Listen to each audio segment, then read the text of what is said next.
I've always had this feeling that everything I've achieved was some kind of mistake. Like one day, someone would knock on the door and say, "Sorry, there's been an error. You weren't supposed to be here." Tom Hanks once said something similar. You can be smart, hardworking, talented. You can even receive praise, admiration, respect. But inside, there's this emptiness. A quiet voice that repeats, "You don't deserve this. It's just luck. Everyone thinks you're better than you actually are." That voice has a name, imposter syndrome. And if you're hearing this right now, chances are you know it well. It has nothing to do with your actual worth. You can be a genius and still feel like a fraud. You can lead others and still think you're faking it. You can achieve greatness and still fear being exposed. Like your entire success is a fluke, and eventually, people will see the truth. The strange thing is, imposter syndrome doesn't haunt the unqualified. It finds the truly capable. Those who work hard, strive to grow, and keep progressing, they're often the most vulnerable. Why? Because they think deeply, they compare, they reflect, they set the bar high. And when they fall short, they don't just feel disappointed, they feel like imposters. It's not just doubt, it's a paradox. The smarter and more self-aware you are, the more likely you are to feel like you're not enough. You start to see the vastness of what you don't know, the gaps, the flaws, the fears. So you look at yourself and don't see the giant others talk about. You see a regular person, one full of cracks, stumbles, and hesitations. But that's the key. You are a regular person, and that's where your power lies. You don't need to be flawless to be real. You don't have to know everything to be worthy. You don't have to be perfect to have the right to speak, create, and live. Imposter syndrome is the trap of perfectionism. It's not that you're not good enough. It's that your standards are so high, you can't even see your own worth. You look at success and feel anxiety instead of joy. You're afraid someone will see through you. You're not as confident as you appear. You don't always know the next move. And sometimes, you get it wrong. Guess what? That's okay. That's what makes you real. What makes you human. You're not an imposter. You're a self-aware soul.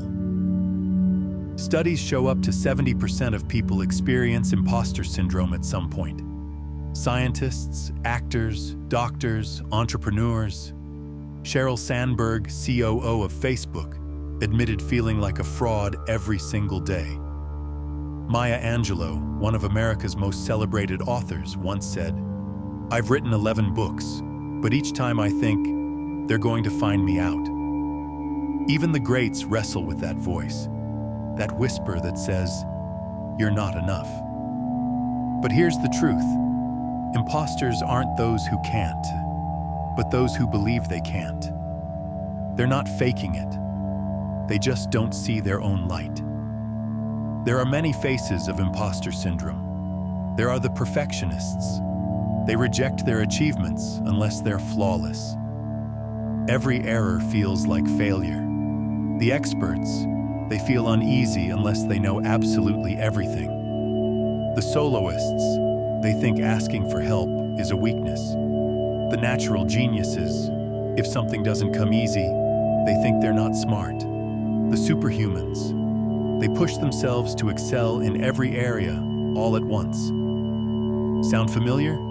You're not alone. Realizing it is just the first step.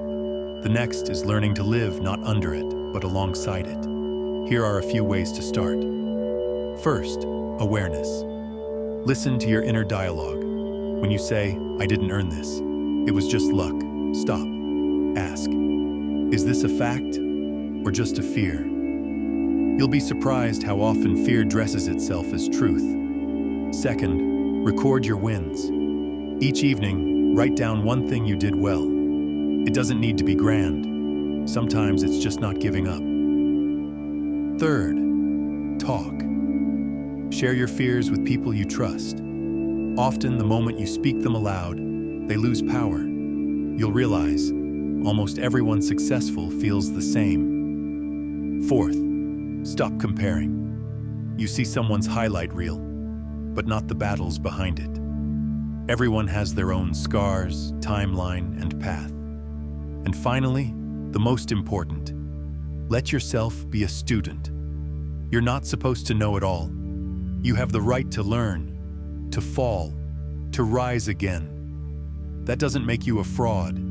That makes you human. But here's a deeper truth. Sometimes imposter syndrome isn't just an inner storm. It's a reaction to a world that rewards masks, a world that applauds certainty and punishes vulnerability, a world that values results over journeys.